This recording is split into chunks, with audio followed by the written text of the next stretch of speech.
صراط جنت کو سبسکرائب کریں۔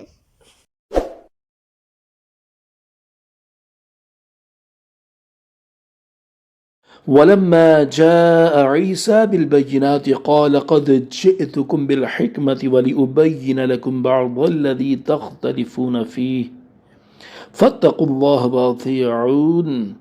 ترجمہ کنز العرفان۔ اور جب عیسیٰ روشن نشانیاں لایا تو اس نے فرمایا میں تمہارے پاس حکمت لے کر آیا ہوں، اور میں اس لیے آیا ہوں تاکہ میں تم سے بعض وہ باتیں بیان کر دوں جن میں تم اختلاف رکھتے ہو، تو اللہ سے ڈرو اور میرا حکم مانو۔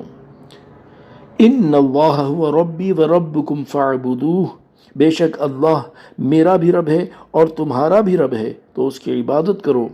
ھذا صراط مستقیم، یہ سیدھا راستہ ہے۔ تفسیر صراط الجنان۔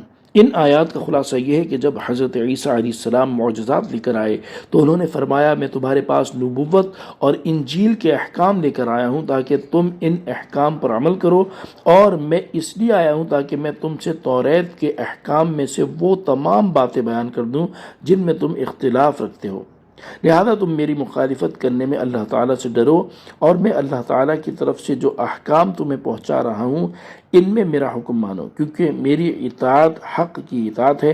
بے شک اللہ تعالیٰ میرا بھی رب ہے اور تمہارا بھی رب ہے، تو تم صرف اسی کی عبادت کرو اور اس کی وحدانیت کا اقرار کرو۔ یہ سیدھا راستہ ہے کہ اس پر چلنے والا گمراہ نہیں ہو سکتا۔ فاختلف الاحزاب من بینہم، پھر وہ گروہ آپس میں مختلف ہو گئے۔ فویل للذین ظلموا من عذاب یوم علیم، تو ظالموں کے لیے ایک دردناک دن کے عذاب کی خرابی ہے۔ تفسیر صراط الجنان۔ اس آیت میں اللہ تعالیٰ نے عیسائیوں کے شرک بیان فرمائے، چنانچہ آیت کا خلاصہ یہ ہے کہ حضرت عیسیٰ علیہ السلام کے بعد عیسائیوں کے مختلف گروہ بن گئے۔ ان میں سے کسی نے کہا کہ حضرت عیسیٰ علیہ السلام خدا تھے، کسی نے کہا کہ خدا کے بیٹے تھے، اور کسی نے کہا کہ 3 خداؤں میں سے تیسرے تھے، معاذ اللہ۔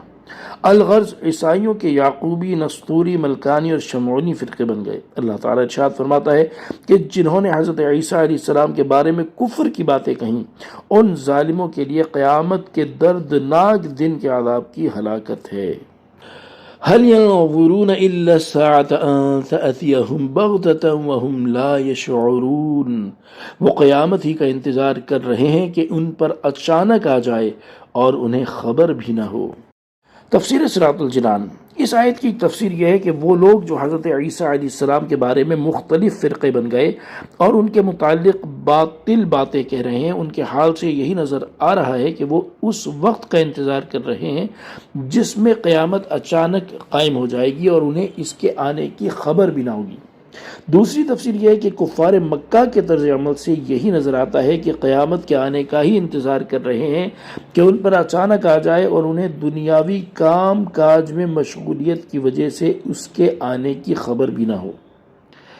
اس آیت سے معلوم ہوا کہ قیامت اچانک آئے گی، اور یاد رہے کہ بڑی قیامت سے پہلے ایک چھوٹی قیامت ہے، یہ بھی اچانک ہی آئے گی، اور یہ قیامت موت ہے۔ لہذا ہر عقل مند انسان کو چاہیے کہ وہ چھوٹی قیامت قائم ہونے سے پہلے بھی گناہوں کو چھوڑ دے اور اپنے سابقہ تمام گناہوں اور جرموں سے سچی توبہ کر کے نیک اعمال کرنے میں مصروف ہو جائے۔ احادیث میں بھی اس کی بہت ترغیب دی گئی ہے، چنانچہ حضرت انس بن مالک رضی اللہ تعالیٰ عنہ سے روایت ہے، تاجدار رسالت صلی اللہ تعالیٰ علیہ وآلہ وسلم نے ارشاد فرمایا جب تم میں سے کسی کو موت آ گئی تو بے شک اس کی قیامت قائم ہو گئی، تو تم اللہ تعالیٰ کی عبادت اس طرح کرو گویا کہ تم اسے دیکھ رہے ہو، اور ہر گھڑی اس سے مغفرت طلب کرتے رہو۔ اور حضرت ابی بن کعب رضی اللہ تعالیٰ عنہ فرماتے ہیں جب رات کے 2/3 حصے گزر جاتے تو نبی کریم صلی اللہ تعالیٰ علیہ وآلہ وسلم اٹھتے اور فرماتے اے لوگوں اللہ تعالیٰ کا ذکر کرو، اللہ تعالیٰ کا ذکر کرو۔ تھر تھرا دینے والی چیز آ پہنچی، اس کے پیچھے آئے گی پیچھے آنے والی، موت اپنے اندر موجود تکالیف کے ساتھ آ پہنچی ہے، موت اپنے اندر موجود تکالیف کے ساتھ آ پہنچی ہے۔ اللہ تعالی ہمیں گناہوں سے سچی توبہ کرنے اور نیک اعمال میں مصروف رہنے کی توفیق عطا فرمائے، آمین بجاہ النبی الامین صلی اللہ تعالی علیہ وآلہ وسلم۔ صلو علی الحبیب صلی اللہ تعالی علی محمد صلی اللہ تعالی علیہ وآلہ وسلم۔